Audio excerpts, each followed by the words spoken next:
Hello, hello, hello. How's it going?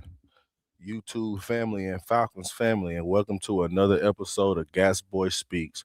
How everybody doing on this Sunday afternoon? Man, the first Sunday with no football. How everybody taking it? How everybody been dealing with it? What's been y'all weekend plans? For me, I just been dealing with my plants. But yeah, so for today's episode, we're going to be talking about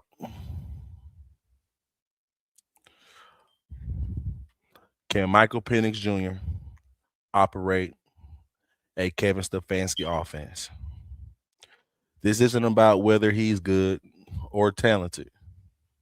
It's about system compatibility because quarterbacks don't fail, poor fits do. So today, we're going to look at the true nature of a Stefanski offense, who Michael Penix Jr. is, where they fit, where it could go wrong, and what make this a viable threat. I actually did some work today and made a PowerPoint. So we're going to get to break it down piece by piece, bit by bit. Let's shout out to some of the people who don't came into the chat. Shout out to Professor OG 330. Shout out to Auntie Pam of the Ladybirds of AFN. Thank y'all for coming to the show. And thank y'all for those who's watching. Please like, share, and subscribe. And thank y'all for coming. So today, we're going to talk about can Michael Penix Jr. thrive in a Kevin Stefanski offense? The complete scheme fit evaluation. We're going to have a debate about the structure versus the evolution. And as I always say, the new era is here. Yes, indeed. So let's get right into it. What is a Stefanski offense? Kevin Stefanski offense stems from the Brad Childress, Gary Kubiak, and Mike Shanahan coaching lineage. At its core, it is a balanced run-first system emphasizing precision, timing, and versatility. It employs zone blocking schemes for both inside and outside runs. What this means, the run game is central to Coach Ski offense, primarily using zone runs where linemen move laterally to open lanes. It features versatile running backs, often pairing a power back with a quicker receiving capable back. Mm. So maybe there's a possibility we can keep Tyler Algier and Bijan together. This offense is passable for multiple formations, including under center and shotgun, keeping defenses uncertain. It focuses heavily on play action passing, leveraging the run game to set up explosive plays. So once the run game is established, the play action is Coach K's signature. Like he loves going into the play action once the run game is there. His offenses, they love to use a high percentage of play action passes designed to freeze up the linebackers and the safeties, with quarterbacks reading multiple levels, short, intermediate, and deep. Tight ends and the running backs are also incorporated as the receivers to create the mix matches. So it's going to be a little bit of what we've seen this year with Zach Robinson, but hopefully more efficient and effective when it comes to getting Bijan passes and the tight end, whether it's Kyle Pitts or any other tight end in this scheme.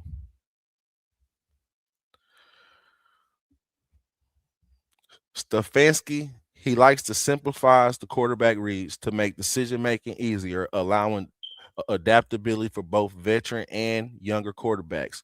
Pre-snap motion helps identify coverage, and modern tweaks add RPO elements. The quarterback prioritizes high percentage reads first, with secondary options deeper downfield. Mm. Doesn't that sound like something that we already have right here in Atlanta? Now, even though his offense is rooted in the traditional principles, he has learned ways to adapt his scheme to the modern NFL. It maintains a run balance that challenges the defense's tendencies, but it also blends in old school efficiency with modern innovation. So, in saying that, his offense moves at its own pace. It doesn't allow the defense to dictate what it's going to do, but it does demand discipline and footwork, timing, mechanics, as well as decision making from his quarterback. Kirk Cousins thrived in this scheme. Baker Mayfield had one of his best years in this scheme. Even Joe Flacco revived his career in this scheme. This system is not about the heroics of your quarterback. It's about the quarterback acting like a surgeon, dissecting the defense and tearing it apart. And that gets us into our next slide.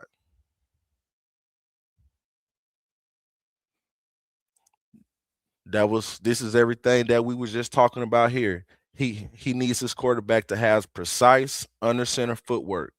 And I feel like that's where the addition of Alex Van Pelt comes in. He needs his quarterback to have elite timing and anticipation between zones. He needs him to be comfort, turning his back to the defense. He needs him to operate efficiently within design structure, and the explosive plays will always be built directly off run action.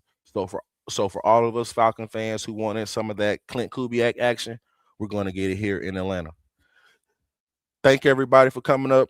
Please like, share, subscribe. Let's get this content out to other Falcons fans and across the YouTube nation. So our next slide. Who is Michael Penix Jr.? Michael Penix Jr. is not a backyard quarterback. He ranks among the best deep ball throwers in football. His ability to push the ball downfield while maintaining clean reads allows him to maximize plays. He excels at anticipation throws, releasing the ball before the receiver is fully open, throwing to where only the receiver can catch it. Penix doesn't wait for windows to open. He creates them with timing, vision, and defensive understanding. He is comfortable attacking layered defenses, which combine deep safeties, underneath zones, and linebackers reading his moves. While many quarterbacks hesitate or panic, Michael Penix stays calm. He works through his progressions and finds the right window. His pocket calmness is more than not panicking. It is about awareness, maintaining mechanics, and making smart decisions under pressure. Michael Penix trusts his reads and timing. He will avoid forcing throws or premature scrambles. He is aggressive, pushing the ball downfield, mostly playing from shotgun. Penix is confident taking deep shots, but primarily operated out of shotgun in college. So that's where we're going to hear a lot of people say, Michael Penix can't operate under center. He's not going to be able to operate a Stefanski offense. How is this going to work? But that gets into my next statement. Him operating mostly shotgun in college, a lot of people feel like that will affect him going into a pro style system here in the NFL. Yes, we all know he is not an exceptional athlete or a bootleg heavy quarterback, but he wins with his timing, arm talent, rather than his mobility. He is what I like to call a vertical rhythm passer, which is the most important thing that we're going to talk about in this discussion today. Like, I really feel like with the right coaching that Stefanski has put on his staff, Michael Penix Jr. could really succeed. I mean, think about it. We have Tommy Reese as the OC, Alex Van Pep as the quarterback coach, Tanner Ingstrand as the passing game coordinator. And they all at one point was a offensive coordinator, and they all call plays at one point. How you doing, Miss Maggie? How y'all doing? 3:30. Thank y'all for coming into the show. But yeah, like I feel like they're actually putting teachers around this young man so he can succeed in this system. And I feel like with Coach Ski having to deal with all those quarterbacks in Cleveland, he understands that, okay, I have to learn how to evolve my system around the quarterback at play, or will my quarterback have to evolve to my system?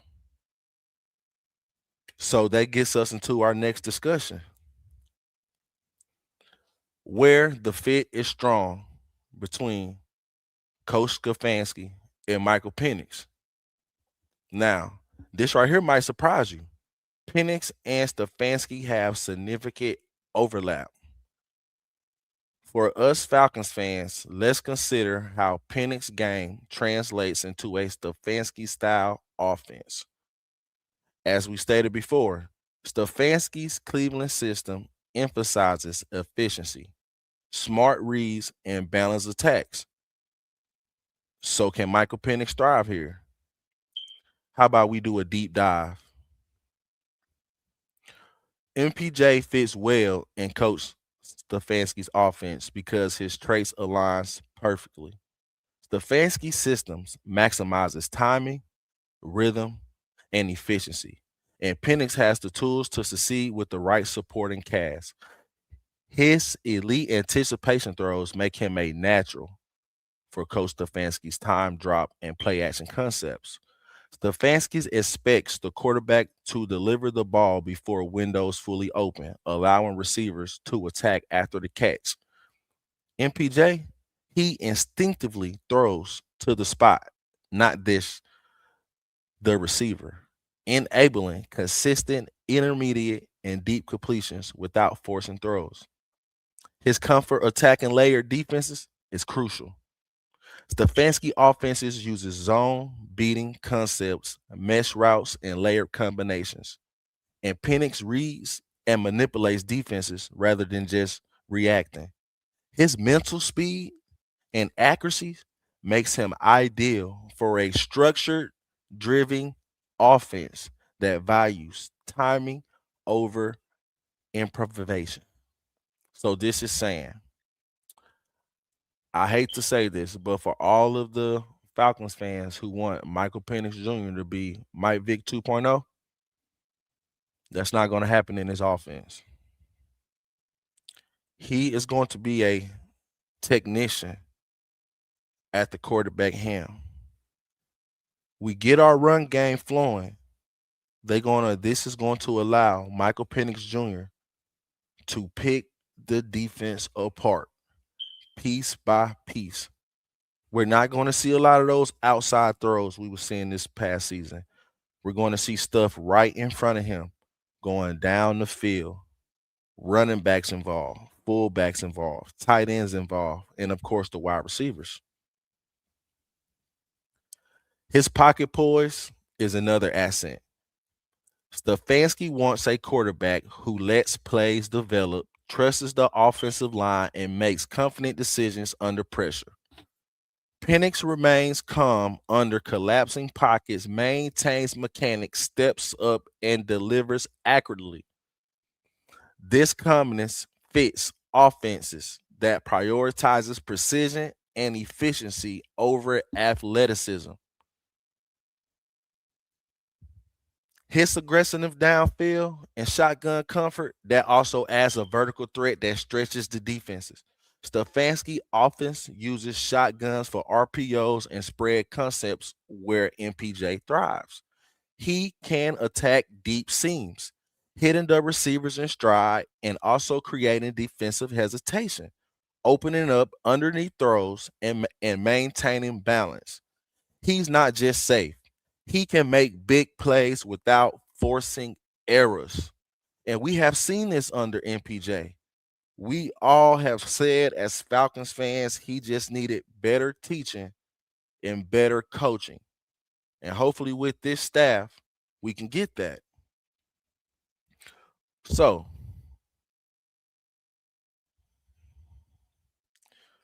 while MPJ has limited under center experience, that's not a deal breaker in this system.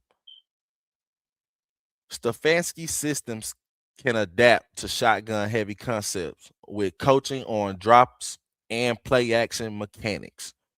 Penix could become an elite timing based quarterback whose balance, patience, and aggression. So, in saying that, Michael Penix is not only a talented arm, but a thoughtful quarterback with excellent precision, timing, poise, the capability of stretching defenses. He can read the defenses at multiple levels and operate in a efficient way in a structured offense. And that's going to be a key emphasis on structure, because we want somebody to come in here with a vision, with a plan on what they want to run within their offense. There should not be a question on how we're going to run this offense, how this offense is going to be effective, and who's getting the ball on the field. We need somebody with a structure and a plan to say, okay, Michael Penix Jr. is my quarterback. I know I got Drake. I know I got Bijan. I know I got a solid offensive line and these other weapons on my team. And we're going to go out here and execute our game plan and not allow the defense to allow the plays that we call.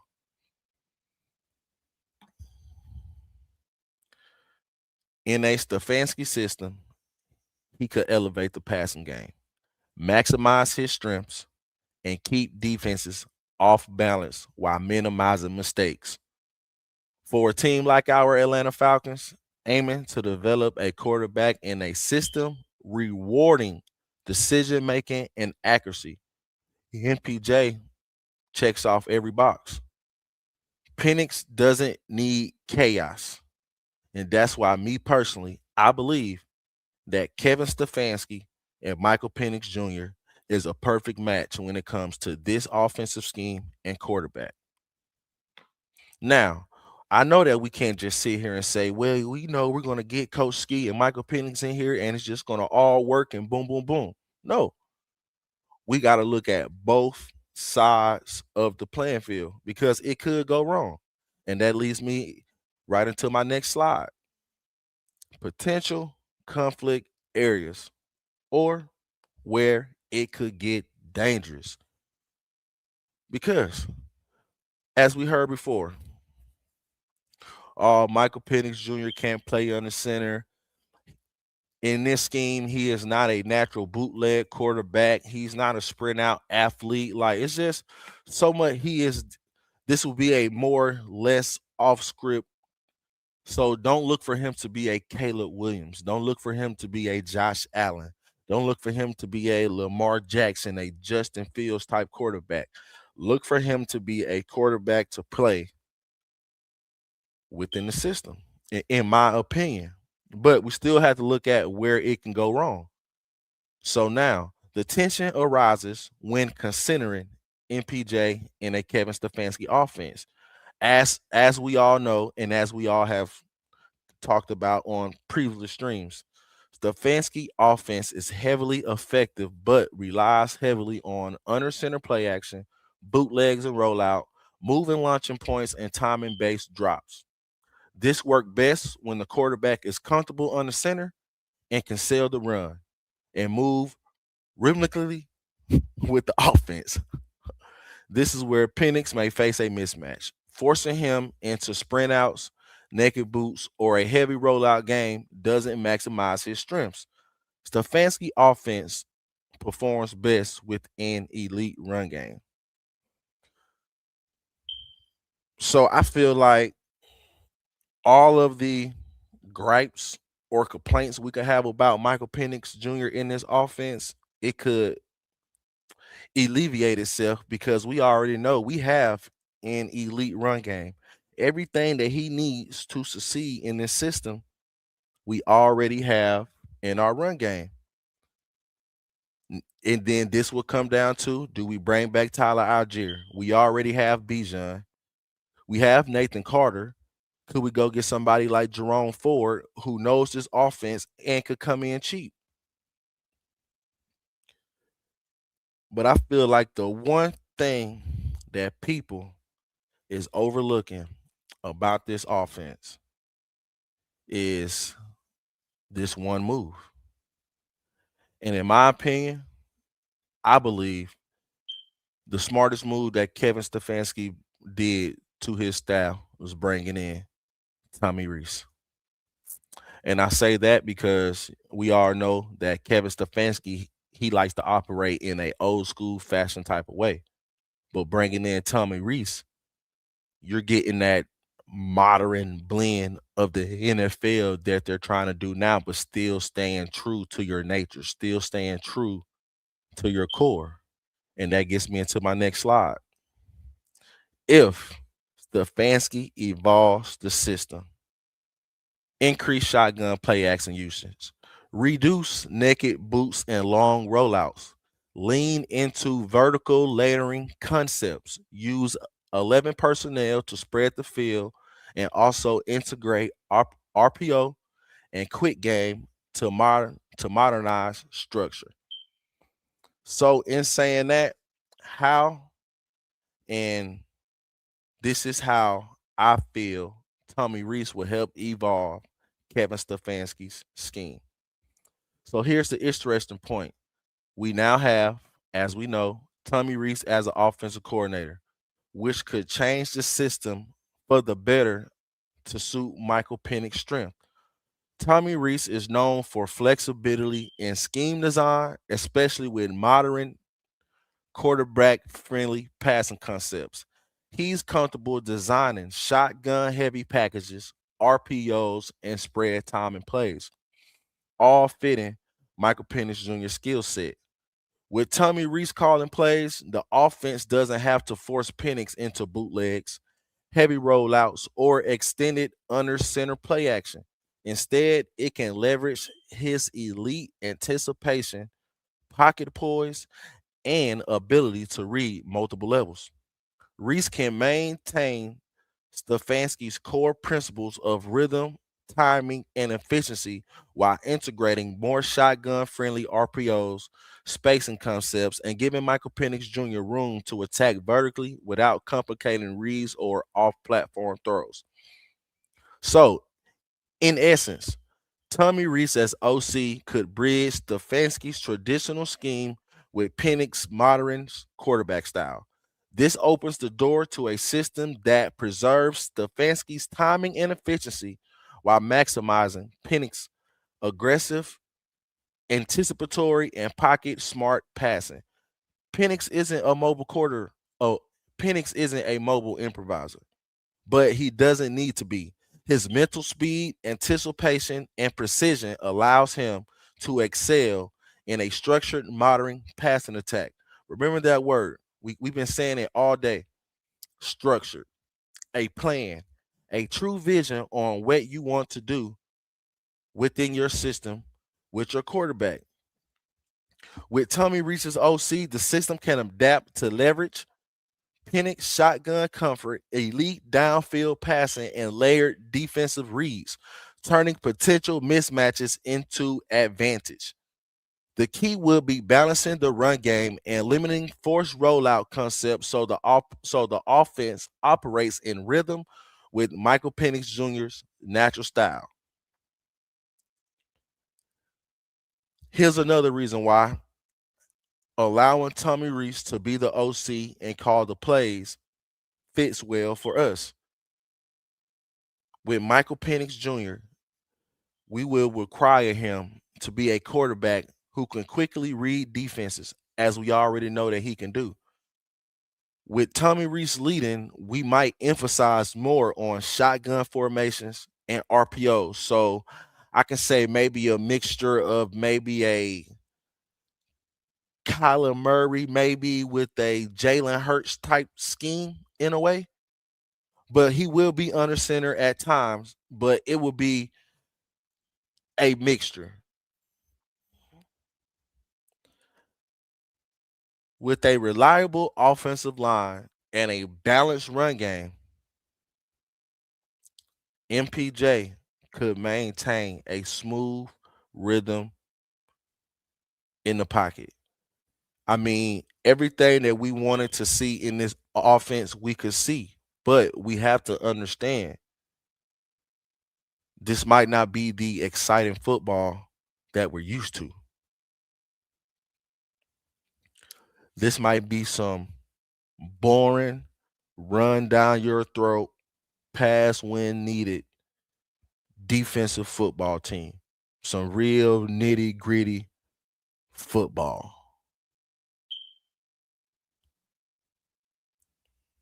And all of this is going to work if the coaching staff tailors the offense to the strengths instead of trying to fit him into a predetermined style. And Michael Penix could do more than just get by here in Atlanta. He could excel and boost this franchise and hopefully have us hoist a Lombardi trophy.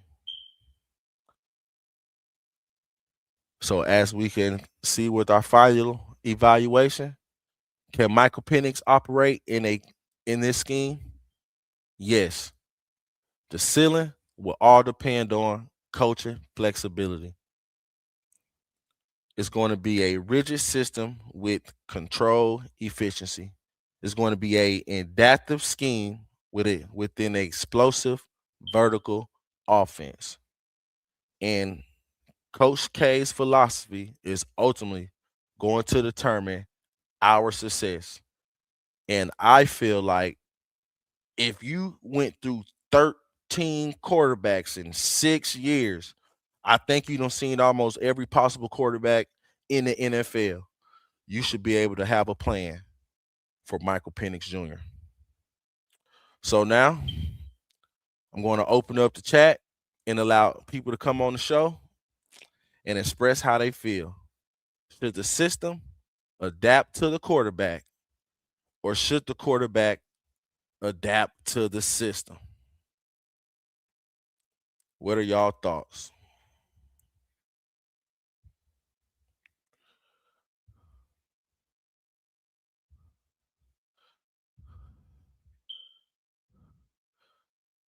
The link is in the chat. But yeah, so I feel like this could be a match made in heaven for us as Falcons fans. Actually having a coach who understands the system that he wants to run, and actually having an experienced coaching staff to where all of our coaches have at least a year or two under their belt calling plays as a offensive coordinator, and they all were either a offensive coordinator or a quarterback coach at some point in their career.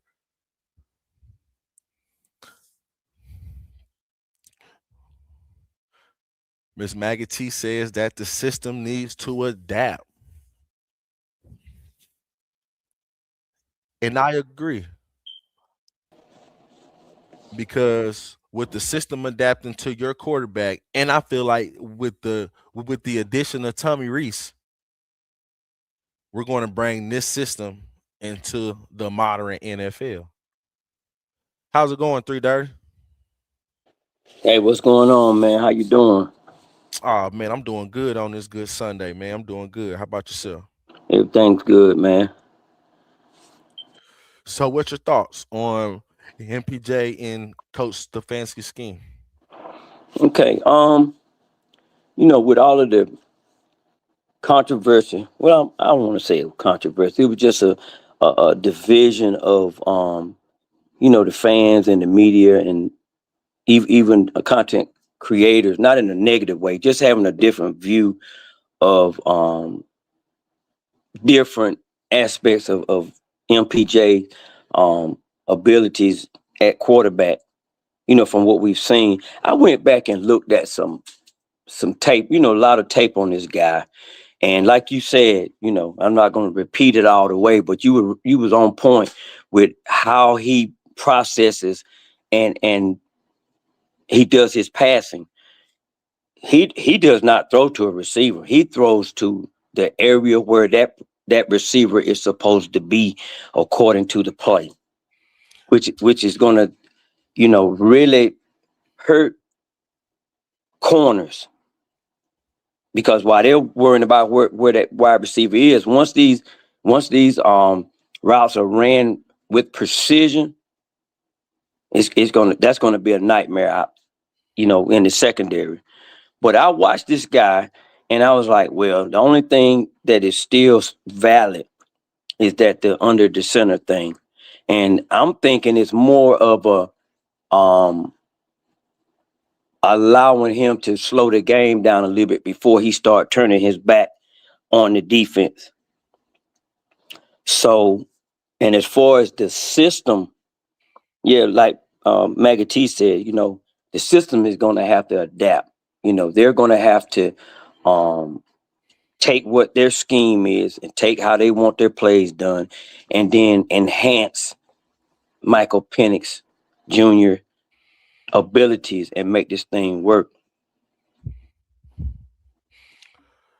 Yeah, I feel like that's why, like, I feel like he didn't go with somebody like Brian Callahan to be his offensive coordinator, even though it sounded good. But even in Cincinnati, he was more of a play designer instead of a play caller.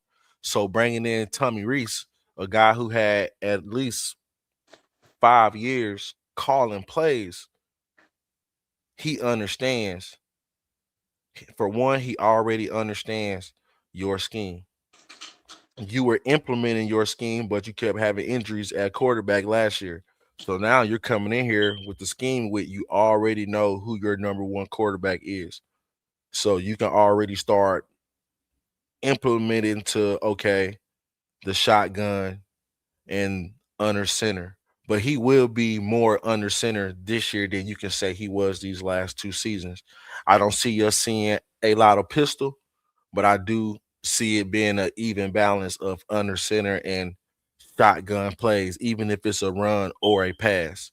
But I do see the heavy play action being a factor in this scheme.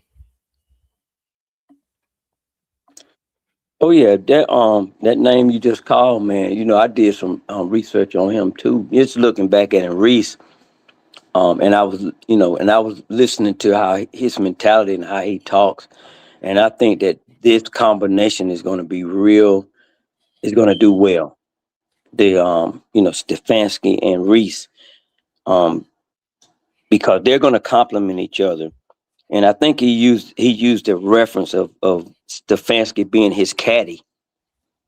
Even though Reese has got the skills, if you know anything about golf, if you got a really, really good caddy, he's gonna always know what club you need to use based off of the situation that you're in. Mm-hmm. So by him saying that, I was like, I never looked at it like that. Both of them being offensive minded um, coaches, and every now and then Reese is probably going to make a call, and Stefanski might say, "No, I don't think we need to do that one in this situation." And that's going to be, you know, goes back to the theory: two heads are better than one. And if they're already on that type of leverage before they even get into the putting a team together and everything, I think they're already ahead of the game. And I'm excited about seeing how they're going to develop this offense. Yeah, because it was just like in an article I was reading when Gary Kubiak came to Minnesota, Stefanski was very verbal on getting him to be the offensive advisor in Minnesota when he got the chance to be offensive coordinator in 2019. Right. So we already have the main weapon for this offense, an elite running game. So I don't see Michael Penix happen to be a superhero. This is almost be like Ben Johnson going to Chicago. Okay, Caleb Williams, I don't need you to play hero ball. We gonna humble it down, but we still gonna play to your strengths. And look, they went from last to first in their division. It made it to the playoffs. When you have a structure, when you have a vision and you are implementing your system instead of but that goes back to the question: should the system adapt to the quarterback, or should the quarterback adapt to the system? The system has to be tweaked. It's easier to tweak the scheme or the system than to change muscle memory and other habits that's been developed over years. This guy probably been playing quarterback for, if he's 26, 25, 26. He's probably been playing quarterback since he was 7 years old. So about 18 years of muscle memory, 18 years of habits, footwork, and all of that.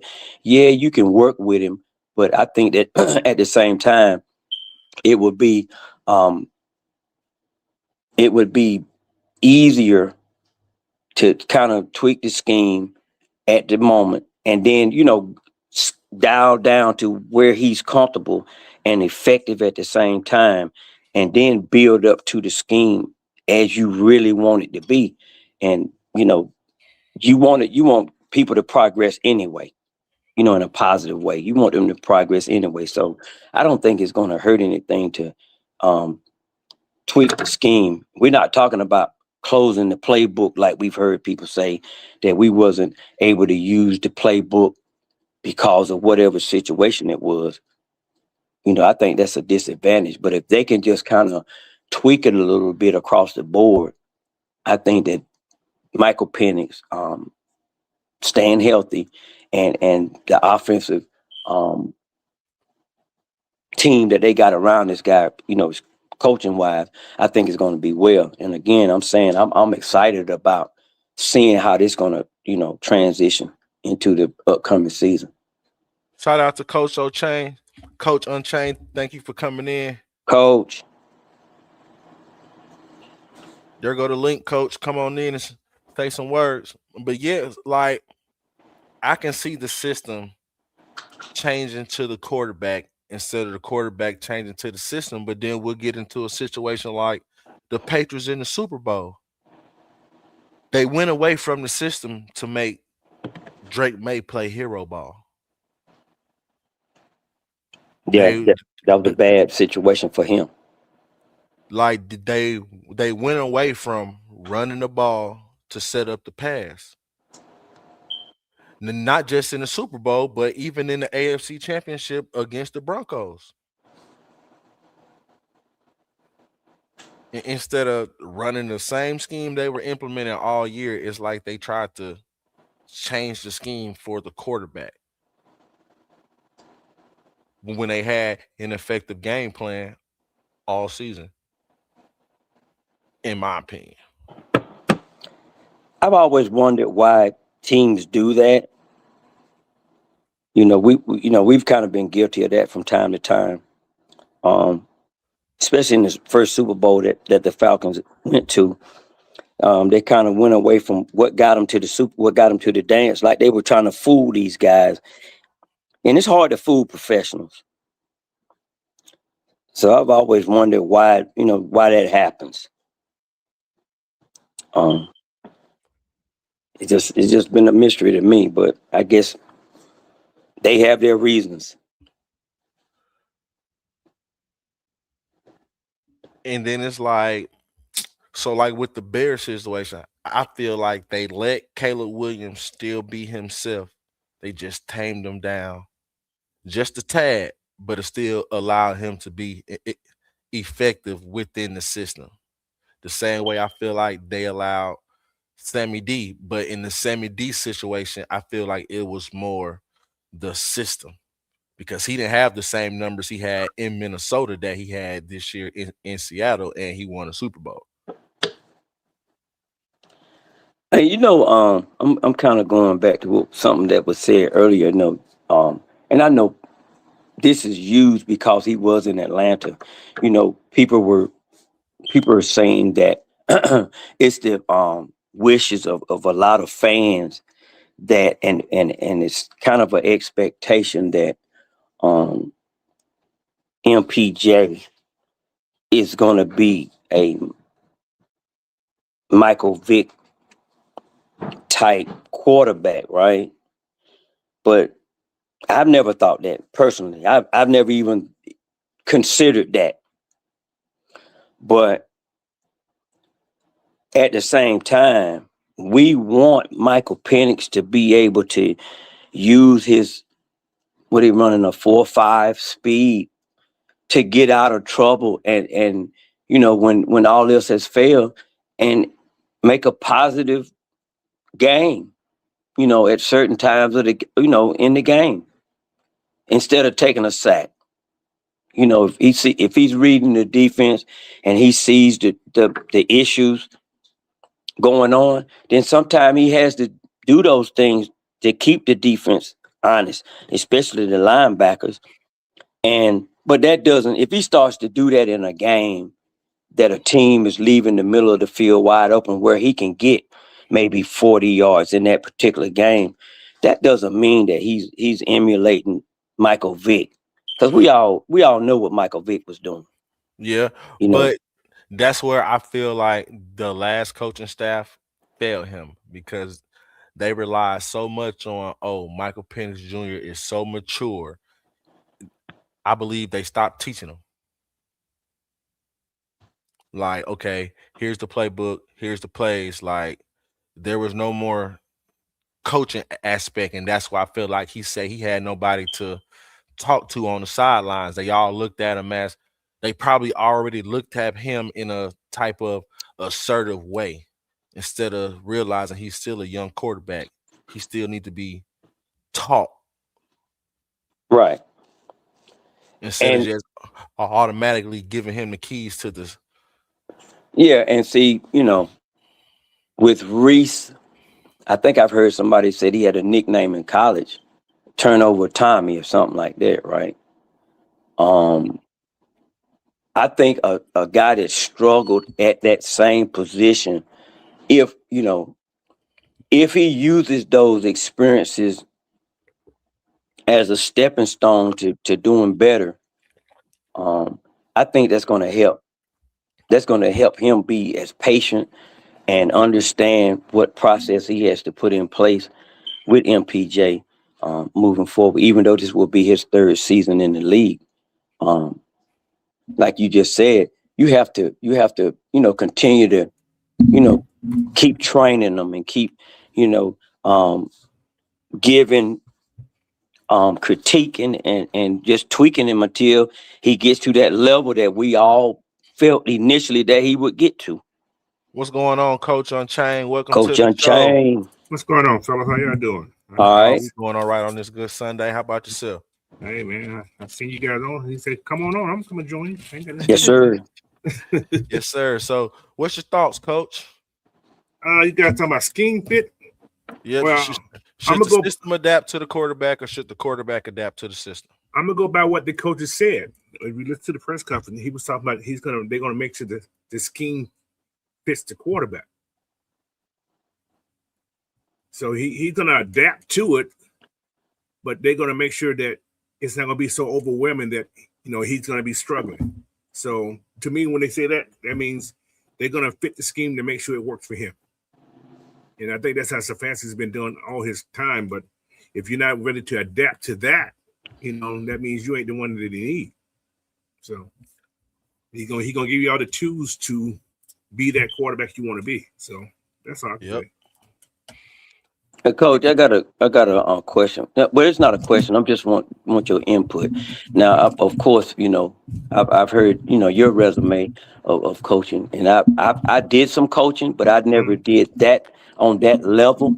I Gotcha. did like a more developmental, with the city leagues and Gotcha. open leagues in multiple sports. But in your opinion, give an example of um tweaking the system so it fits a particular athlete, or let's say quarterback on this one. Just give Okay. an So example. example of fitting this system. Well, you gotta see what he like. What is he good at? It's all Mm-hmm. about what the quarterback is good at. If he's good at this right here, this is the play we're gonna run. So you're not gonna, like I said, you're not gonna put something that he can't handle. Although Michael Penix has a lot more experience than a lot of quarterbacks, because he's played a lot more. However, you still got this. Sometimes you got to dummy it down. Just an example. Baker Mayfield, we can say all the struggling he's done in his time. When he went to what was that team? Tampa Bay. See how they fit the system to fit him. Right. It's all you doing. You're not dumbing it down, but you're making it so that they work, so that everybody looks good when they're doing it. That's all you're doing. You don't have to do much. You just got to make it work for that quarterback. Same thing they done. Like I heard one of you guys say that they did for Caleb Williams. He made it simple. Sorry, he Yep. made it simple. Shout out to Big Low Country in the chat. Yes, sir. The new era is here. Yes, indeed. Come on up and hit that link, Big Low. Give us some of your words. But yeah, I agree. The system has to adapt for your quarterback. And I feel like him bringing in Tommy Reese, you're going to get that exactly modern NFL that they're trying to get now. You're still going to get the old school traditional principles, run the ball, play action, but now you're bringing in somebody who's in the loop with what's going on as the game is evolving year by year. And if you adapt if you adapt the system to the quarterback, you're gonna see less mistakes too. Yep. But yeah, it's like it was just like I was stating earlier. We can't really force him into just be this under center guy and automatically be a heavy bootleg rollout type of guy. Like that's not saying he can't do it, but I feel like it should be okay. Open it up a little bit this year, and then next season open it up some more, and then by the time it's time for that 5th-year option, this offense should be humming. It should be nothing to shotgun play on the center. That's why I always been saying for these last few weeks, all of these moves that we want to make and everything that we want to do is going to come down to, does Michael Penix Jr. succeed? That's it. Simple as that. Hey, I was listening. I caught a little clip of Alex Smith speaking about um how he had to adapt to the speed of the defenses in the NFL, and I think he took a real nice shot to kind of explain about you know why some quarterbacks don't go under center early in their careers because of the speed of the defenses. When they turn, when you're doing play actions or whatever, you're rolling out, you're turning your back to the defense.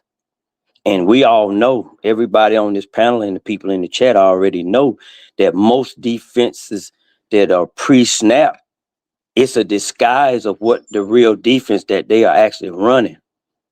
And that's when you're watching them.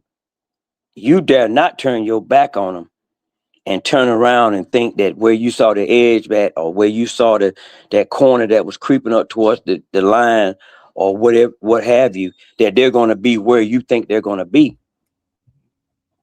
That entire defense is going to be different once you turn back around. And if you're not, like Coach just said, you got to know what that quarterback is good at. Mm-hmm. And if you don't feel like that quarterback is good at when he turns around to be able to process it at that time, you best not put him in that position of going under center and having to turn his back, on the to the defense. It's true. Dirty bird, fly through. What's happening, Yeah, my yeah, yeah. guy? You Happy know what Sunday. time it is? You know what time it is? Happy Sunday. Happy Sunday, big dog. But yeah, so what's your thoughts on this? Should the system adapt to the quarterback, or should the quarterback adapt to the system? I think in this situation it's kind of got to be both. I think uh at the end of the day though, you always play to your players' strengths, but due to the unique situation with Michael Penix, I feel like there's going to have to be a little bit of getting him out of that shell that it's clear Zach Robinson had him in. You got to get him a little comfortable, especially coming off this surgery, going under center, and really being able to run this offense under center, because from just the early sound bits that I've been able to pick up, it sounds like this offense is going, they want to do a lot of creative things under center, but you got to get your quarterback comfortable with that. So you want to find the balance of putting Michael Penix in a comfortable situation with things that he likes to do, as far as, plays he likes to run, the routes he's comfortable throwing, and also, incorporating that into under center. Because at the end of the day, I mean, that's how you win games in this league. Play action under center. We know what we had last year, and we know that they ran out of the pistol 80% of the time. That compromised a lot of game plans, was the reason why this offense really wasn't able to reach its full potential. You got to get under center, man. It can unlock everything. So it's got to be a meet in the middle, essentially. Um, Yeah. I don't think. Well, just want to kind of piggyback on the under center thing.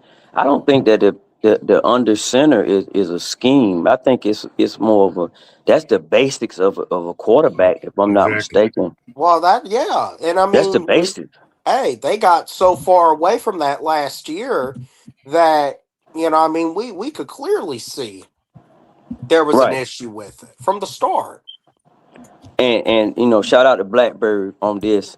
Um, I don't think that Michael Penix made it this far, not being uncomfortable on the center. He It's couldn't, something else. There was something else that happened. Like you just man. said, it could have been Zach now. It could have just been Zach. He couldn't have been. But the But question is it the system that don't have you under center, or what? Because exactly. it ain't that he didn't go on the center. It was just the system. We guys keep trying Yeah, to put that emphasis on that he can't do it and so on and so on. It's the system. If the system designed you not to be on the center, just like in college, he only had 1% of snaps under the center in the college. 1%. Mhm. So it ain't like he didn't do it. Look at his high school. He probably was on the center the whole time in high school. We don't know this. Indiana, he was in the shotgun also. So it ain't that it's him. It could just be the system. If the system designed for you to be there, that's what you do. Trying to get that dual threat look, like yeah, exactly. That's the emphasis on the football, and especially in college. You don't see a lot of guys on the center at all anyway. If you go to college, everybody's in the pistol or the shotgun. That's what you see.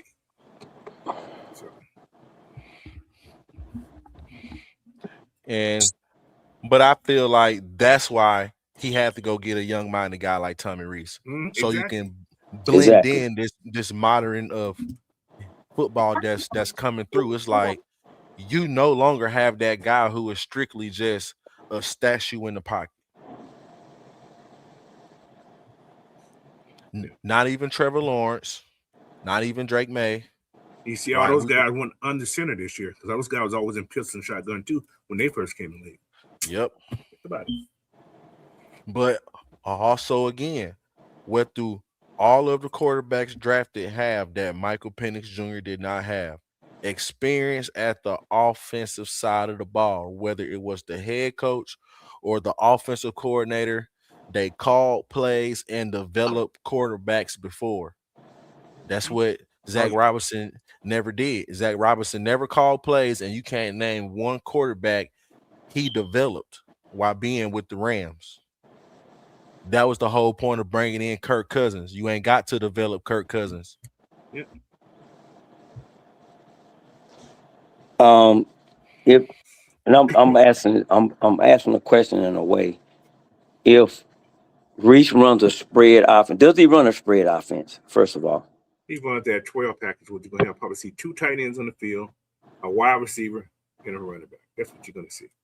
Okay, so then he'll get up on the center a lot more with that type. Because if it's a spread offense, then it's kind of useless for him to get under center, in my opinion.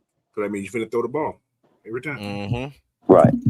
So, but I see this being a run first offense. Like there's gonna be a lot of more fullback on the field, just like Coach said, 2 tight ends, sometimes 3. But make no mistake about it. The fullback position is coming back to Atlanta. I feel that too. And do we already have that fullback in Charlie Warner? No. What's up, Coach? He can be that. He can be that H-back. Remember the old days they had the H-back? Yeah. The fullback type, tight end type person. He can be like that. Charlie good. I'm trying to think go out in free agency and bring in somebody like Kyle Juszczyk. Okay, but let me ask you a question about the fullback position being a possibility to come back to the Falcons. Now, if we put a tight end back there as a fullback, are we saying that he's not going to be running the ball? Or do we get a natural fullback that can put his hands on the ball from time to time? But see, I get what you're saying because of what happened last year. We put Charlie Warner back there. We're not running the ball or type. He was getting busted up. But I think it'll be different because this offense will be a run first offense. Like I feel like that's the luxury of getting Kevin Stefanski here in Atlanta. The core pieces are already there. You got your elite run game. You got your number 1 wide receiver. If healthy, you already have your quarterback. Depending on what we do with Kyle Pitts, you already got your tight end. I'm gonna throw out a little suggestion, okay? I'm gonna throw out a little suggestion about this whole fullback thing. What if it ain't Charlie Warner, but what if we do have the guy we're gonna have be fullback here, and it's y'all's guy from South Carolina, Simon. Joshua Simon? Yeah. What if we put him back there at fullback? What's his measurables? 6'4", 239. You talking about Joshua? Yeah, and Kyle Hughes. I'm just throwing it out, but Kyle Hughes check because I wanted to look it up. He's 6'2", 235. But Navy got a guy who nobody's gonna look at. Who's a nice real guy. That's what I I mean, wanted to hear right there. what do you think about that, Coach? Joshua Simon being at fullback. It can work. It can work because he can catch and I don't know about him can handle the rock running the ball behind what's called, but it could work. But I actually, for some reason, I got a feeling they're gonna bring a fullback in from the college rank. Yeah, I think that's what they could do. But I mean, look, it can at work. this point, it can work. Yeah, they did keep him on their future contract list. So yeah, right, they did that for a reason. Yeah, they did it for a reason, just in case Kyle decided to walk too. But Joshua did touch the ball on running plays. Most of them was like, reverses and those type. Yeah. But they allowed him because he must be a physical guy, with the ball in his hand. So that is fullback size, though. He's just a big one. Right. So, but if they're going to do that, then I don't know about one. I'm not knocking him. He's a tremendous blocker, from the tight end position, and he did some things, in the backfield with us. But if we're going to come in and say we're gonna have a tough running offense, and if they they want that fullback back there, I don't want to, and I'm gonna use this word very loosely. I don't want a decoy back there. If they're gonna do that, put Tyler back there as fullback from time to time, so they don't know what's going on. If he stays, if he stays, if he put him back there, and now you don't know who's gonna get the ball. Because 9 times out of 10, Warner and Simon, Joshua, they're not going to get the ball. It's still going to be a Bijan show coming from the backfield. Well, we understand that. But see, my thing is this. Warner, as much as I do think, yes, you can do that with him at fullback, or in that position. I just like Warner a little bit more, hand in the dirt, on that blocking line. Yeah. Blocking line, yeah.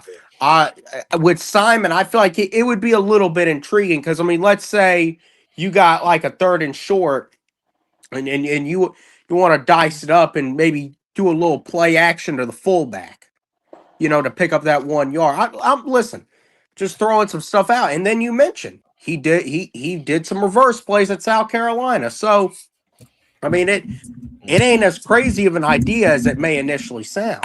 Well, if we're gonna do that, why not just use this? This is another suggestion. We're talking about bringing Simon. Why not you use Felipe? He's bigger, and he's stronger. Yeah, I gotta agree with Big Low. I didn't want to say it, but I'm glad he said it first. They say, Joshua, as physical as he is, he's not a real good blocker. So yeah, that's that. They're gonna have to teach him that. Well, we done tried teaching one tight end to block. So just saying, so he done a good job. He's improved a lot. He has. He's gotten better. He ain't anything. He ain't George Kittle level blocking, but he can. He's a whole lot better than when he first got here, and he was essentially a wide receiver. Let's just bring in Oscar Depp and call it. So, Coach Unchained, let me ask you a question about this scheme. With us going to a more power scheme, do you see us having to get bigger on the ends as for the tackles, or more bigger on the inside? The offensive tackles. Yeah, I think we're kind of solid on the inside right now. I think Bergeron and Lindstrom's okay there. As far as tackles, McGarry's a big guy. McGarry is a run guy, so we're good there. Only person I'd say we have a problem with the serious run part would be Jake right now. So would bringing in a Brian Callahan, could that open the door for Jack Nelson? It can. But then again, he wasn't drafted by this regime. We guys got to look at this is a whole new everything. Matt Ryan, Stefanski, Cunningham. These guys here may be looking at something totally different now. Also got, what are we doing at center? Is Newsel the guy next year? That's another problem. We don't know. I mean, I think we would agree that Newsel, he was all right. I think you could work with him. He's the 5th best center this past year. He was the 5th best center in pro football. 5th. Oh man. Oh, I mean, yeah.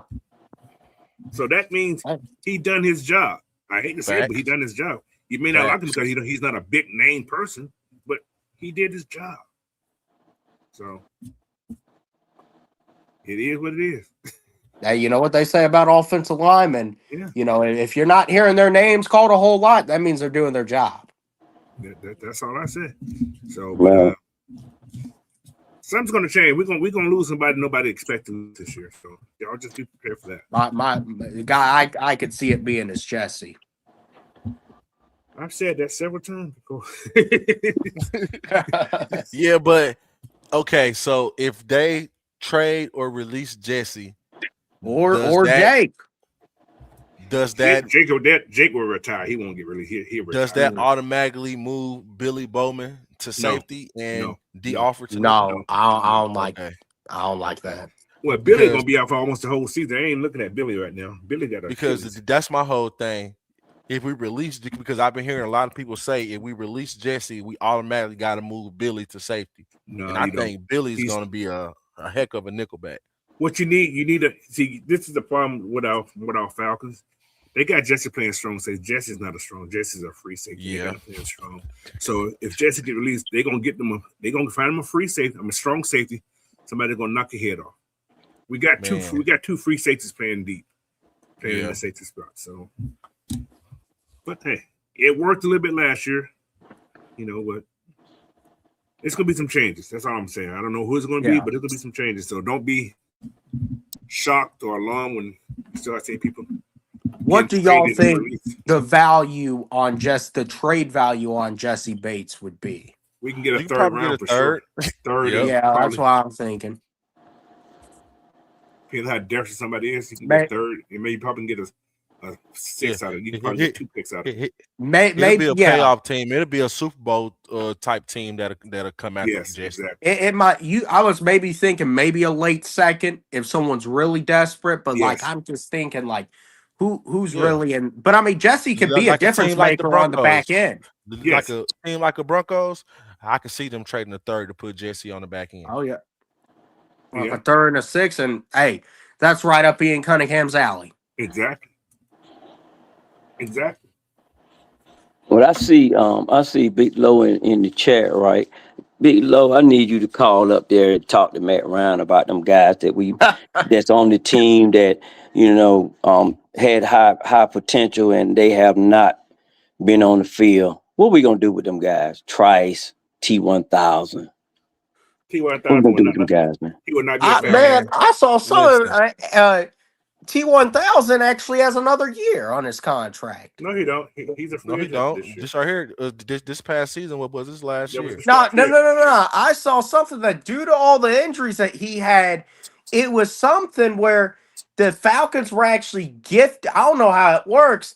He's actually under contract for 2026 under like 1.2 million. Let me go look at this. I think I haven't heard of that. Let me look at it. I got it. That's why I'm telling you. That's why I need somebody to call and find out. I saw that somewhere. I got to look at that. That's news to me because I thought he was a free agent this year. I thought he was too. He's supposed to be. Yeah, he needs to be. I mean, like when you look at it, because he has been hurt. What? 3 years. This ain't college though, y'all. This ain't college. They can't get the extra year. His contract is over. Let me see the Falcons contract for 2026.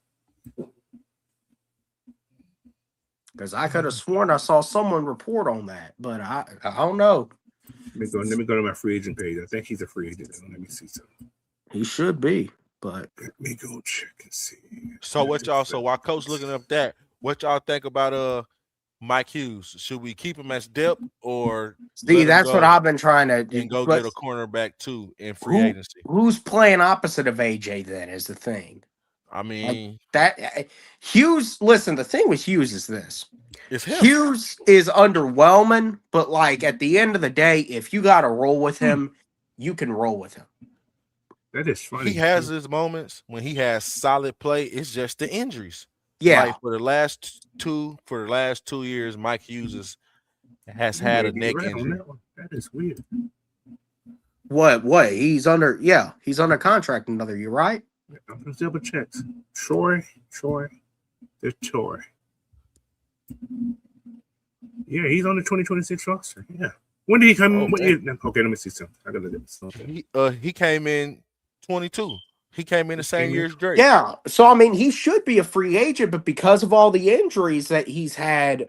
Oh, but you know what they did? No, I think what they did. I actually think they gave him a fifth year option because that new thing came in about the 5th year option. So I'm not sure. Nah, he was a 2nd round pick. No, what I'm saying, no, if you're a 2nd round pick now, you can give 5th year options and that's guaranteed contracts. Yes, so I think that's what happened with Troy. Huh? Because he has no signing. Okay, because the first couple, his What first up, Matt? 23, he had 7.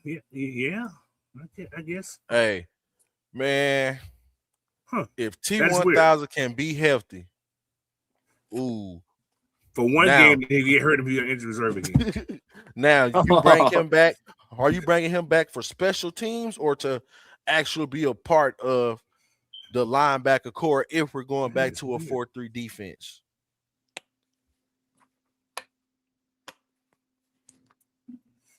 But he can, if he would, if he's gold, they're gonna save him $1.5 million if they don't keep him.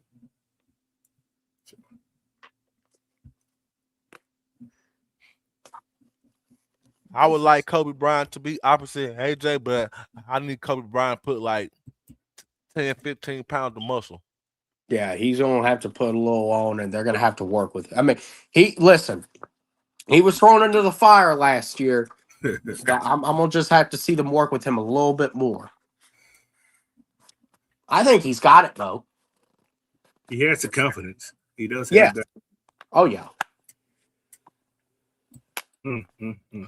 Troy got another because right now, currently, our only cornerback that's a free agent is D. Alford. You got to bring him back. Well, you're gonna probably have to bring him back because Billy Bowman won't be back this year. Maybe in like the half the season.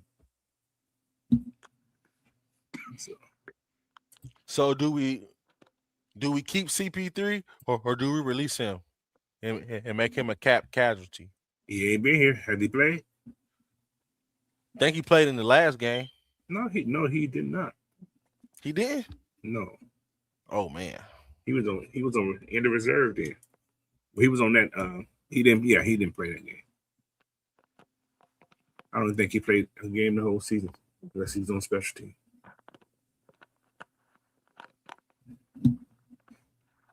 He may not be one of Brick's guys. He wasn't. Was he drafted by Raheem? Nah, who? Man, Clark Phillips? Yeah, he was when he's one of the Arthur Smith guys. Yeah, that was an Arthur Smith one. Exactly. So favoritism. I heard what Brick said. There would be no favoritism on this team. Yeah. So there was a lot of favoritism in people last year. Like, so right now we got the Divine Diablo, we got JD Bertrand, we got Troy Anderson, we got Malik Verdant on the practice squad.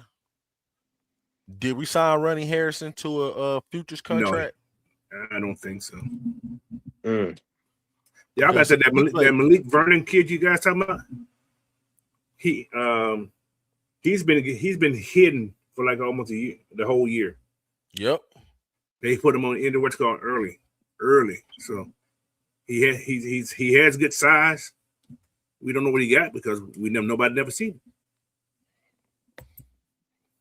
Nobody know who the hell he is. If Jeff Ulbrich put that sauce on him, hopefully he'll come out like a Jamie Sherwood type of player. He's the size of him. Yeah, there were a lot of comparisons for him to Sherwood. Yeah. I think they're the same size and everything almost. Yep. Former safety turned linebacker. Mm-hmm. Because see, Sherwood I feel like was a safety at Auburn.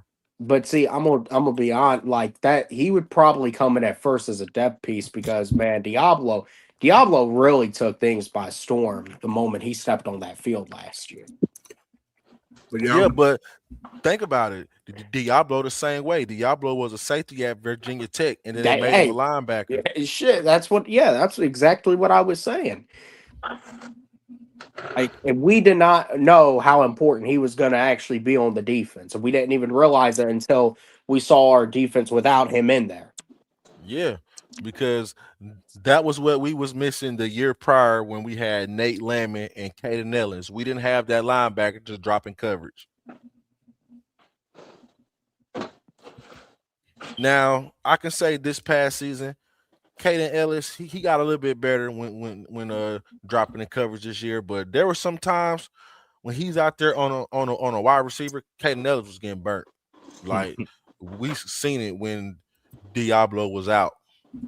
Like that was the emphasis, because just like Obrick said, we don't want to have to teach a linebacker to cover, but we can teach them how to play the run. They want them to have instincts of coverage. Now, was Caden Ellis falling into those coverages because of the personnel we had, or was that the design of the defense? I think once Divine Diablo went down, It was personnel. it was personnel, because who else you got out there? You had JD, Captain America. The only he only got reason playing time because he was from Flowery Branch. Yeah. JD? Yep. Oh, that's your neighborhood? I didn't know that. Yep. I'm going to be honest with y'all, though, about JD.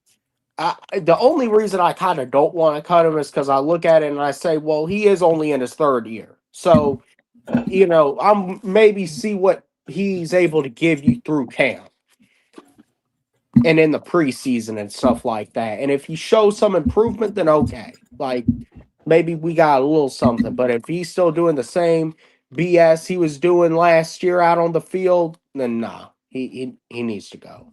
Man, this modern day NFL, JD is a special teamer. Oh, yeah. Special cream. I'm gonna tell you, I don't know, man. I was disappointed in that guy, man. I mean, he just looked like he was lost, especially against San Francisco. Shanahan was just like, I'm gonna show y'all what you got. This is not college. This is the NFL. Right. It's too much speed on the field. It was like he was thinking. Slow. He was already slow. Then he put that big ass guardian cap on his head and made him even slower. So it was like he said a guard cap. And put some astronaut helmet on him. Man, I feel bad for him. And I was ready to open up that hole through the bins and shoot his ass up into space. So the 49ers game, every time they seen JD in the open field, they threw it. Because it was like, he's not going to get there. They picked on JD the whole game to win that game. Now, let's watch him and let's see how resilient he is in that type of situation. Because I got a feeling that, he's always been in that situation where, he's looked at to be not as advertised or whatever. And is he going to dig down and work and come to camp and show them guys that he's improved? I'm waiting to see that. Man, that San Francisco game punched them in the mouth so hard that by the time they got the taste out of the taste of that game out of their mouth, it was already too damn late. And they'd already all lost their jobs. They didn't even know it. Yeah, that was a tough one there. But I'm just hoping that he's been resilient, throughout his whole career so far, even out of high school. That's a lot of free agents.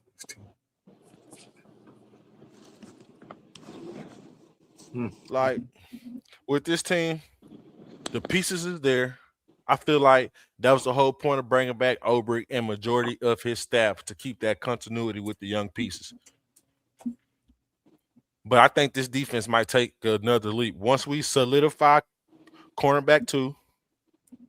With Billy Bowman being down, I think D. Alford going back to nickelback until Billy Bowman come back.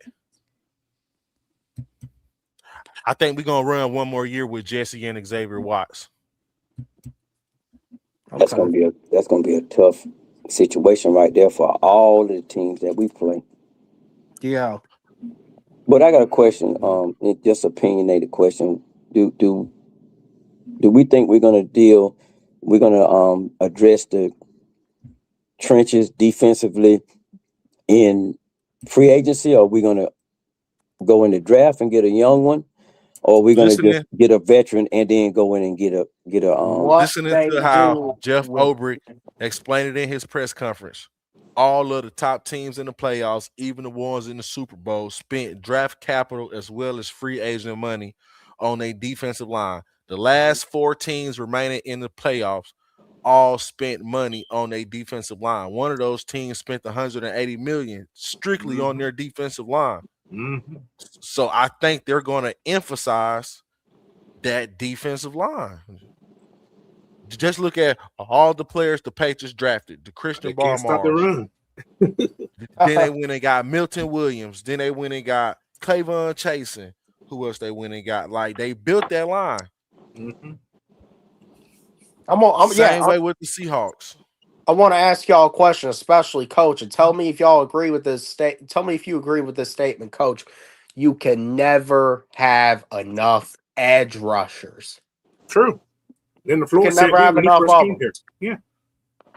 Like that. But we got so many edge rushers that's going to be free agents. It's terrifying.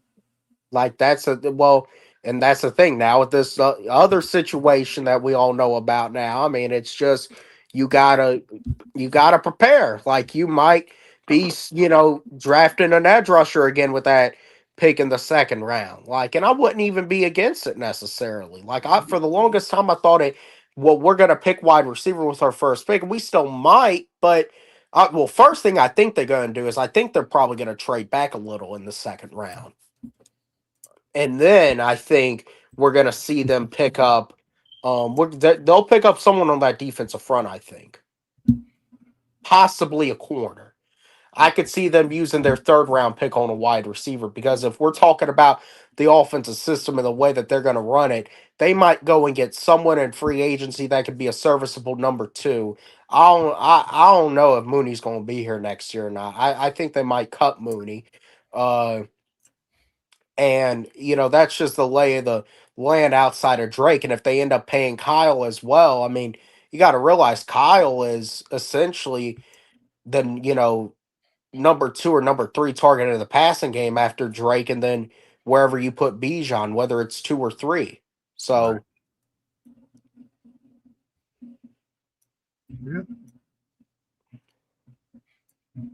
This is going to be an interesting offseason. But, like, from listening to what Tommy Rees and Coach Stefanski has been saying, I think the core of the offense is already here. Oh, yeah. I think they allow Mooney. I think we're going to draft a wide receiver, but this could be Mooney's last year. Then we're going to go get another wide receiver next year. But I think they're going to allow Mooney to play out his contract. Drake going to get extended. And for some reason, part of me feel like Casey Washington could be a solid number 3 unless we got to go after somebody who can get separation down the field and that speed guy, that deep threat type of guy. But I don't see us having more than five wide receivers on this roster. No. How high do you think of our 5 draft picks are they going to go in there and get a wide receiver in the draft? I could see them drafting one in the third round. That'd be pick number 30. Which pick? That's 79. Pick 79. Yeah, I could see them draft a wide receiver there. The more feeling I get, I feel like they're gonna go defense with that second round. I mean, they could draft a wide receiver in the second, but I just feel like now it's gonna end up being a defensive guy in the second round. I could see it either being a corner, or I could see them going and getting another edge guy. A guy from the trenches. I think it's gonna be a D tackle or an offensive lineman. The first it could be that, big ugly guy, that space eater we've been talking about. We need. Yeah. I see us trading out of that 48 spot to get more. Oh yeah. We're gonna pick up an extra pick. We'll probably go down to like 65 65 and probably get 3 picks they might before the end. they And for might go some down. reason, They might I go can down see into them the 50s. franchising Kyle Pitts and trading Kyle Pitts on draft night. Ooh, To do what? get to a second round this year, a 5th round this year, and probably a 3rd the following year. I do Yeah. I do a 2nd and a 5th this year with a 3rd next year, but make that 3rd next year conditional depending on how much playing time they do. Like if Kyle Pitts get over like 1,000 yards or over 10 receiving touchdowns, you got to do it how they did it with the Carson Wentz trade. You got to give me a 2nd round then. Yeah. Yep. I just, you might be onto something, but I just don't see it. I feel like they're going to franchise Pitts, and I feel like they're going to try to lock him up long term. That'll work too. Either way, it works. But it works. I either see way. them tendering Tyler though. Oh yeah. Put like a 2nd round tender on Tyler. You sign Tyler, you give up a 2nd round pick. A 3rd. He won't get a 2nd. He'll get a 3rd. And can they do that? Yeah, you can tender him. Yeah, but he has to sign it. If he doesn't sign it, he won't be able to play. Because it's almost like a franchise tag. Almost, it is a tag. It's a tender tag, means that I still have control of you right now. Well, the vibe that I'm getting from this about the wide receivers right now, which I didn't really realize that it was that tough of a situation, then they might not have no choice but to try to hang on to Pitts. Unless they solidify, the wide receiver room. Well, and this might be an unpopular statement, but I like Steele, man. I've heard a lot of people say that he's not of value for this team, but I actually like the guy. I like what he showed me. Now the stats, no, they're not that impressive, but his body of work and what he was able to do with what we had last season, I think that he would be a good option to be in that wide receiver room next season. I got a question. I don't know what happened to them other guys that the guys that were on the practice squad. Blair. Favoritism. Okay. That's all. Okay, then that I'll go with that. Okay, I'm gonna ask you this. I'm just put the same question on you. Okay. Do you think Seals was better than Chris Blair? Why didn't Chris Blair get no run? No, for a number of reasons. Why didn't the guy that should have won the big trophy in college didn't get no playing time? They gave it to Travis Hunter, which should never happen. But anyway, you know what I'm saying? So yeah, there was something that Raheem didn't like about him. I hate to say that's what it was. Like I'm just going by what Jeff said. He said there will be no favoritism. So to me, that's saying that this last regime that we had in here had favorite players. Just like the first year when Raheem came here, he played Grady over Rook and he played him over Dorlitz. You understand what I'm saying? Right. So when you start doing stuff like that, that means you ain't giving other guys opportunities that should get opportunities.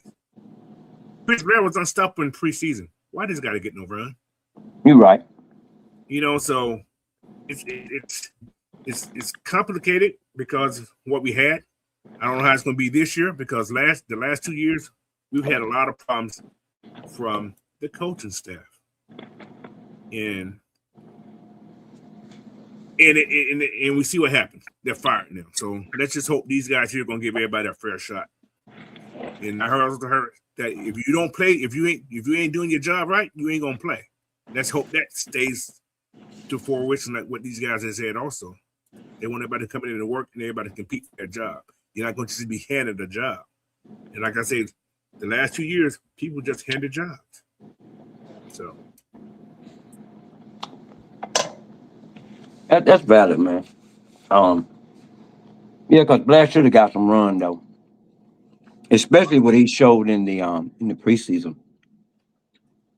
Gave him in two throws the whole season. That's crazy.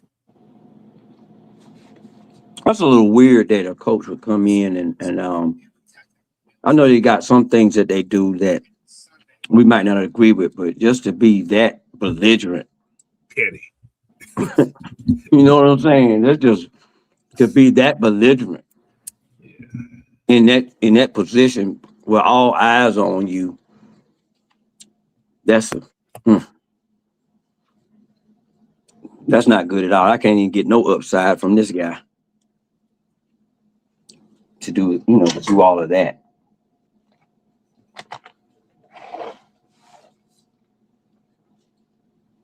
He wanted everything to be him. Well, hey, what I don't know, man. Well, it wasn't gonna. He should have knew. I could see the first season, but he should have just sat down and did a self-evaluation and be like, man, this ain't working. I need to, not only bring Ulbrich in, I need to get me another offensive coordinator. He should have fired the guy to the first season. You're right. He should have. So, boy, and and I guess like you said, the favoritism thing. He was able to go over there and get with Kyle, get with Shanahan, with another pretty much ready-made defense. Maybe that's where he excels at.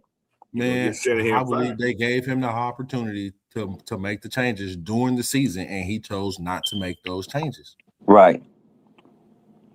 So maybe he excels with a already a ready-made situation where he don't have to make a whole lot of decisions. It's just like we stated before. Some of these coaches are just good coordinators. Mm-hmm. Yeah.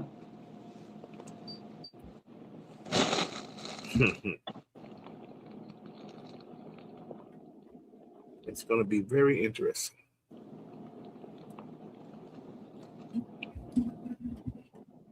Coach, when you gonna start doing your get deep into the player profiles for possibility? I'm actually gonna start some this week. I got a couple guys. I'm gonna put some stuff out this week.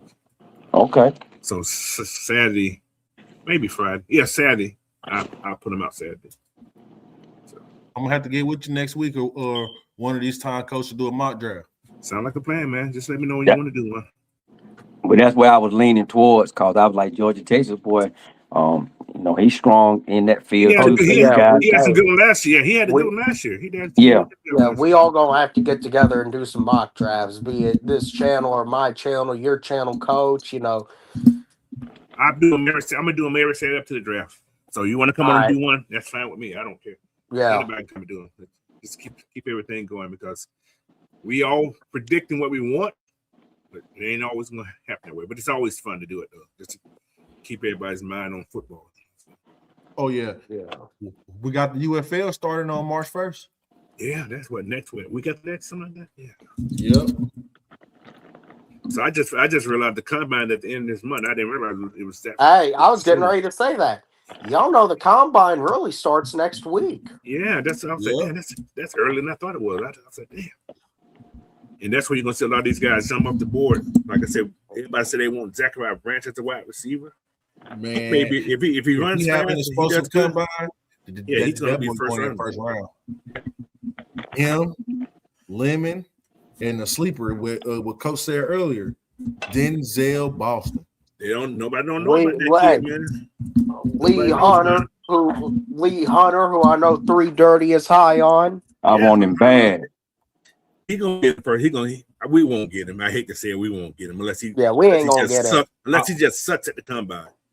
I want that boy out of Alabama. That was my number 2 guy. Cam Keenan. Yeah. You got Dominic Orange. You got both boys out of Florida. Both of those cats are wild. The kid from Cincinnati's wild. Coleon kid, he's wild. Yep. It's a couple, man. Even the kid from Clemson, the Cap Hart or something like that. Something with the heart, whatever it is. He's worth it too, man. So you want that space either. There's something in this draft that we can go out and get, man. Because we need a space. I think we bring back LaKale London but I see us doing less rotating this upcoming season than this past season. But this is what I know that in Cleveland. I don't know if Britt's going to do the same thing. The same thing when he was in Jersey with the Jets. He rotated his inside guys. He didn't rotate his outside guys as much. He rotated his inside. His two big hogs in the middle. He rotated those guys a lot. And I think we're going to that 4-3 defense instead of that 3-4. Mm-hmm. But I think we might still keep like some hybrid tendencies at times. Yes. I don't see us going to like a strictly 4-3 type third team. down pack is going to be like that, I think. So. Yeah, we might go multiple. Yeah, I can see that too. I think our third down pack is going to be that what they call it, the NASCAR package. Yep. You have like, what's that young cat name? Dorless and some. But like, hey, Dorless is on the inside. Yeah, the emphasis is going to be the same. Just attack. Attack. I think JPJ will hear about a suspension.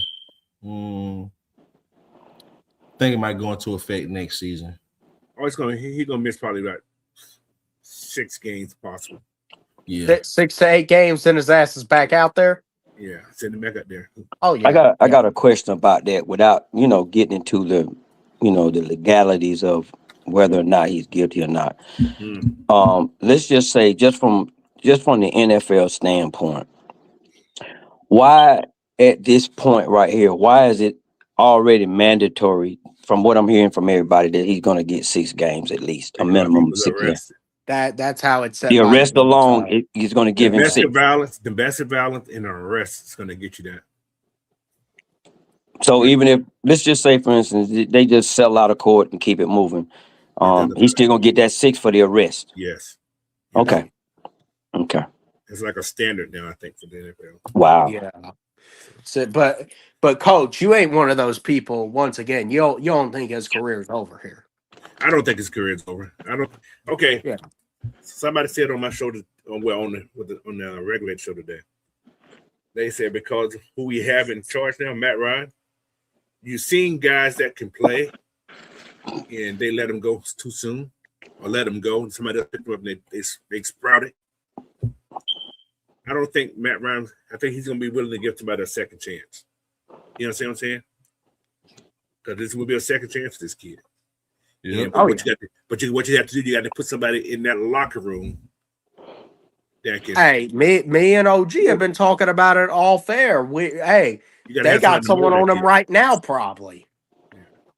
Well, Coach, you just said something that was key, man, and I hope that everybody paid attention to that. By Matt Ryan being up there, being a player's player, that's going to change that whole entire locker room, how they move with that. Yeah. That's what it's going to be, man. Because I think he's going to, like I said, he's going to say, okay, he made a mistake, but is he worth keeping? Yeah, he's worth keeping. Yep. Oh yeah. Cause you can believe right now, this young man and Matt Ryan and already had an uncomfortable conversation already. I'm sure of that. And I wish I could have been in that room because I know Matt leaned into him. Just talking to him about, the things that he really need to focus on as far as being a professional athlete, and what he needs to do, and then Matt Ryan probably called in some more cats because we got some people in the building that knows that side. Matt Ryan probably made a call to John Abraham. He probably made a call. And I feel like Roddy White or somebody. Talk to this he definitely made a call to John Abraham. I feel like that was one of the points of bringing in Matt Ryan, a former player who can relate to players. When stuff like this happen, you can look at it from a player perspective instead of automatically from a business perspective. Right. That's why they gave Matt Ryan control of everything on the field. So this is all right. So now we're seeing okay, Matt Ryan, this is your first task as president. That okay, how are you going to handle this situation? Because how Arthur Blank stated, he does not want to have to get involved with the team from team operation stuff. Yeah, you're right.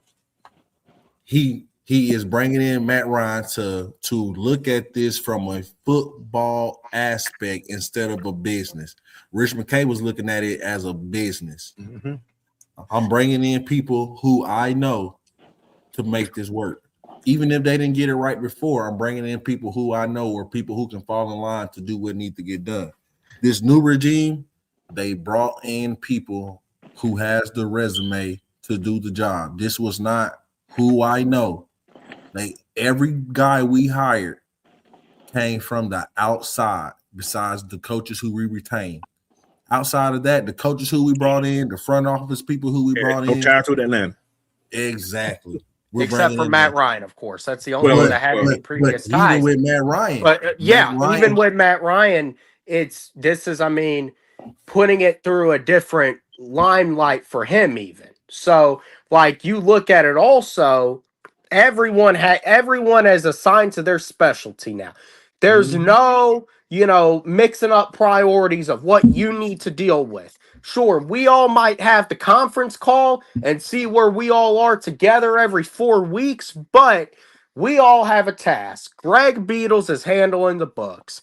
Ian Cunningham handling roster management, the salary cap, the draft.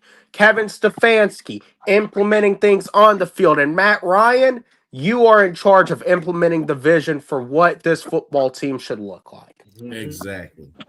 And I'm gonna add into this because I've always stood on I've always stand on structure and resumes and stuff. And initially, I stated that in my opinion, I was questioning Matt Ryan's resume of the position, but at the same time, I was hoping that they would be able to allow him to use his football knowledge, and his knowing the Falcon organization itself to his strengths. And unfortunately, this situation here, with one of his young players, it came up, and I think that fell right in his lap. He could handle that because, in my opinion, this thing, as big and crazy as it was, it kind of faded to the back of the stove real quick. It's not You know, you know what I'm saying? I think that Matt Ryan, them knowing who we had up front, they knew that he was not going to allow this thing to continue to be headlines. right. As long as other cases was, because man, this thing died out real quick, in my opinion. And to speak on this also, if they was gonna get rid of James, he would have been already cut already. Man, he would have stayed in jail till Monday. Rich McKay would have had cut him already. Oh man, Rich. Oh man, we ain't going down there to get that guy, man. We gonna cut him when he get out. Yeah, that was low. Now, looking listen. at it from a football aspect and what has happened these last 5 to 10 years in the NFL, we've seen 2 players get into car accidents where somebody done got hurt or unalive. It's like all we can do is sit back and wait. We can't jump on this prematurely. And the difference between those guys there, who you talking about there was always a video. We ain't seen the video yet. Yep. Every situation we have seen the video. I ain't seen a cop video from when he got hit or what. We need to see that body cam. Yeah, that's what I'm saying. We need to see that body cam. I ain't heard about no hospitalization or nothing. Yeah, there was nobody in house. Well, see the body cam video is going to be, even the guy that claimed that he got hit with the vehicle. If they start showing body cam vehicles, they're going to have to show his too. And if they come up and say, man, we don't see how you got hit, so where did you get that from? And like y'all just said, we don't know anybody went to the hospital. We haven't seen any injuries and stuff like that. And again, like I said, I think that the Falcons, they handled it real good. And I think that by Matt Ryan being the type of guy that he is, I think he has a thicker skin than a lot of people realize that he has. He is from Philly. Yeah. Hey, all the shit he had to deal with when he was the quarterback here, hell yeah, he has thick skin. Yeah, that's what I'm saying. So, right now, man, I like, at first I was just a little afraid of how we was putting everything together. And but right now, man, look like they look like they know what they're doing. According to their vision. I've been saying let this stuff play out, man. We don't know what the hell's going to happen. So the way they built this coaching staff, I'm glad that they went away from trying to find the next Kyle Shanahan and Sean McVay. I'm glad that they didn't try to pull somebody from the Sean McVay and Kyle Shanahan tree. Like, we're actually getting a totally different vision than what we've seen in, I could say, the last, since 2015, since Kyle Shanahan first came to Atlanta. We've been trying to go chase that same flame. Well, all these guys, if you hear all those coordinators talking about it, they're going to make sure everybody's accountable for everything they do. Accountability is going to be one of their big things. You got to have that, man. People that don't hold other. We have accountability a lot. If you're in a leadership position, man, and you got people under you, and you're refusing to hold them accountable. We had that already. That's you're not going to be there long, and you're going to look bad. So it's going to be great. Is there anybody on Cleveland? Because most coaches bring a few players with them. Are there anybody on the Cleveland team that any of y'all think they might be able to bring over and just fit in? Njoku. Well, it's either Pitts or Njoku. That's the thing. Yeah, it's going to be one or the other. Okay, now y'all called a name out. So are y'all saying that the thing about doing something with Pitt's contract and then trading him on? I don't think they would trade him. The reason they would not trade Cal. Yeah, he would. This is just my only personal opinion. If they were to sign Cal, they're not going to trade him. I'll tell you why. Cal is a decoy. It'll help Mike out, for instance. Somebody said this the other day in the chat. This will help Mike out. All right. It doesn't matter. You line Cal out wide, right? You send a linebacker out there, right? You're in what now? Man, right? That linebacker stays in the cornerback tail there. Now you're in the zone. So it's going to help your quarterback out a lot.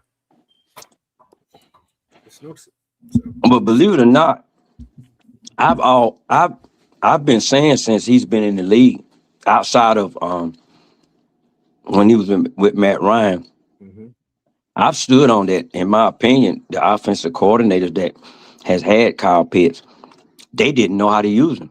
It took them the last 4 games to learn how to use that man. Right. And I've been saying that. The last 4 games of the season, they want to spread him out wide.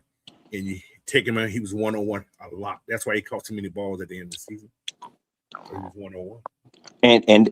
And that scheme right there, there's not a team in the NFL that can stop that.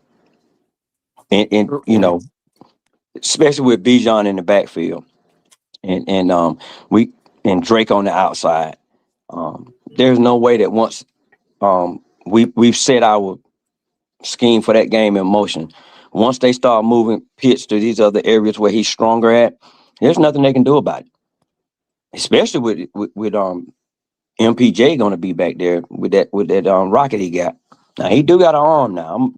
I'm not going to take that away from him. But I don't think that, like I said, the other few seasons, those coordinators was not using him to his strengths. And then statistically, he still managed to have decent seasons. Yep.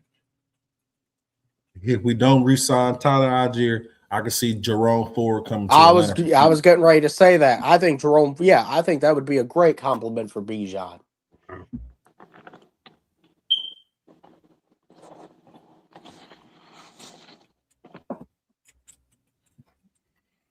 But yeah, man, we gonna see, man.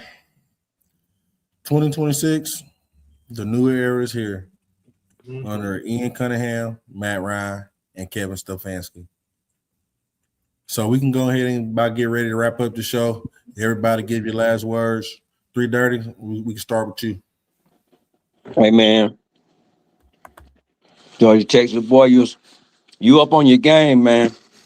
And I appreciate you dropping the link for us, talking that Falcon football.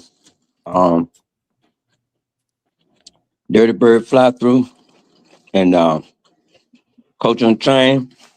Strong content creators in the game already.